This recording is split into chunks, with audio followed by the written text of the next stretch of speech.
Hello, my name is Karen Simon. I am the Director of Curriculum and Professional Development at Yeshiva HaTorah. I have been working for several years with 5th grade teacher Yonina Lermer on developing a science unit that prepares students for real-world situations. Our plan is to give you a glimpse of the planning and implementation through student, teacher, and parent perspective. So, Yonina, let's reflect on the 5th grade invention convention. Okay, really glad that I did it. I think that the kids learned. I think they had a lot of fun.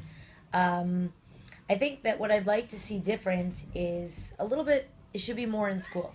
I think I want to spend more time talking to the kids about their everyday problems and the solutions that became inventions.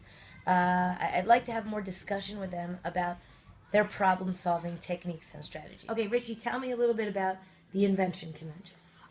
So I found the invention convention. It was really fun. Tell me a little bit about your project. So my project was a book holder. So when I was trying to hold my textbook, it kept falling off. So I made this book holder where it holds your textbook and you can put it anywhere and it stands up. So my dad really helped me make this book holder. He did a lot of the stuff. So I wasn't really allowed to handle the drills and the sharp stuff. So he would drill the holes into the book holder. It was made of wood. So he would drill it, and so we wouldn't get splinters. We wore gloves. He would carve the stuff, and so the idea was really my idea. But my dad helped me a lot with the creating of everything because he didn't want me to get hurt with all the sharp stuff. From my perspective as a parent, my son had a little bit of an issue with building his invention, which was the book holder, and my husband had to help him with a drill and some power tools to be able to put it together. It got to a point where we were questioning whether he could have done this on his own or if he should have made an invention that we knew that he could build on his own, but it was all of his idea and design. We just didn't know if we should be really helping him build it. So, Yonina, I've been thinking, many companies today are using design thinking as a way to transform the way that they are developing products and services. So I was thinking that maybe you and I could take some workshops to really learn together a lot about design thinking and do some readings together and really collaborate to put together some pieces to this project that we've been working on, really to bring it to the next level. I wonder if you're game to try that with me. And it's a lot of work, but I think it would be fun. I think that's cool. I think I've heard a lot about design thinking, and I know it has something to do with problem solving, and I think that's exactly what we need. And we've worked really well together in the past, so let's do it. I think that's great.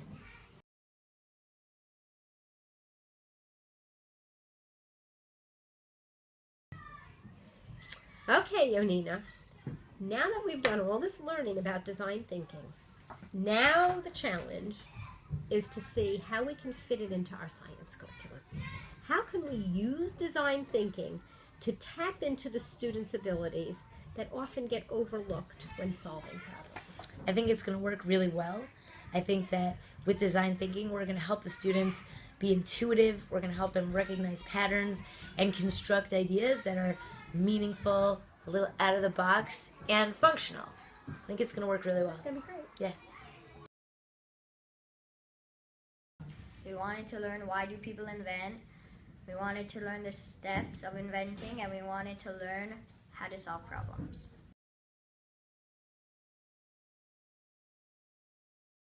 We were first introduced to design thinking by watching a video where a company called IDEO was given a challenge.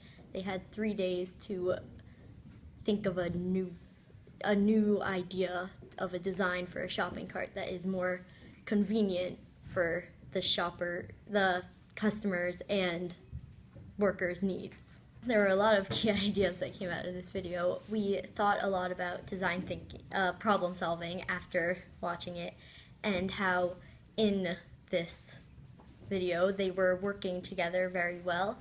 They had experts from all different fields, not experts on design thinking or anything like that. They were experts on different things, so they worked together well because they all knew different things. And like, they didn't even need to raise their hands to talk. They didn't speak over each other. They just knew exactly what to do.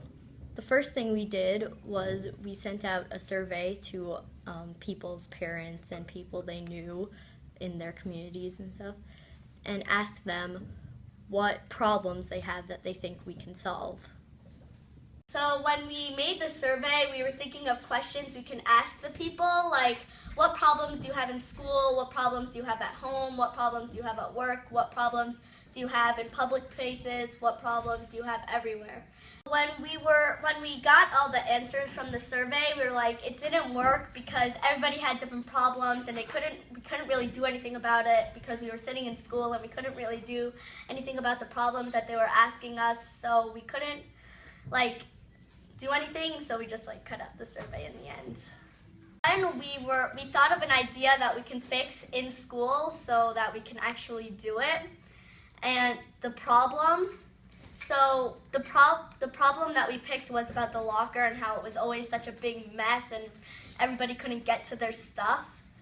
So we started by putting up a big piece of paper and started brainstorming about problems, solutions, and stuff we needed to fix it. Like, some problems were the decoration, some problems were how you put it back in, some problems were if you were in a rush or not, and then we started thinking of solutions to fix those problems.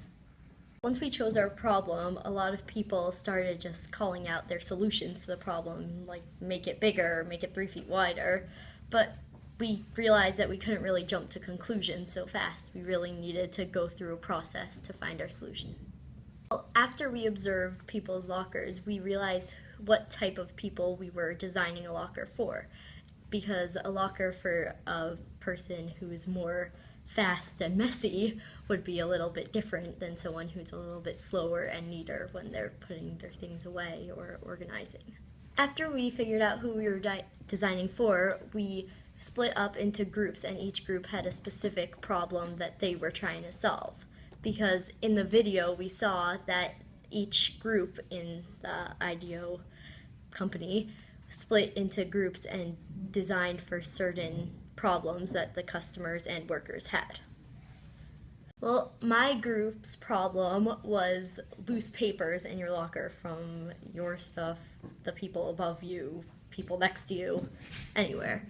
We had things like bowls, plates, paper, pieces of cardboard. We made the models with these objects to tackle the problem of loose papers. Well, the next step was when we had these prototypes, we were given certain random objects and we made them into our designs for our perfect locker. And each group used these same objects mostly for all of their different problems, and they were all able to use the same things for different objectives.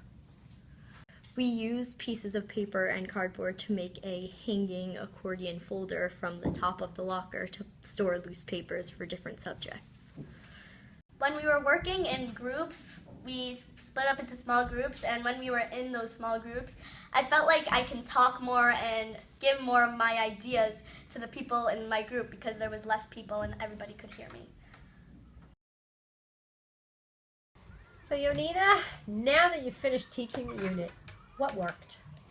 Okay, I was really proud of my students. The kids had a lot of fun. One student even commented, this class is so different. There's no tests, there's no notes. It's such a different kind of learning. So I was glad that they recognized that this was different.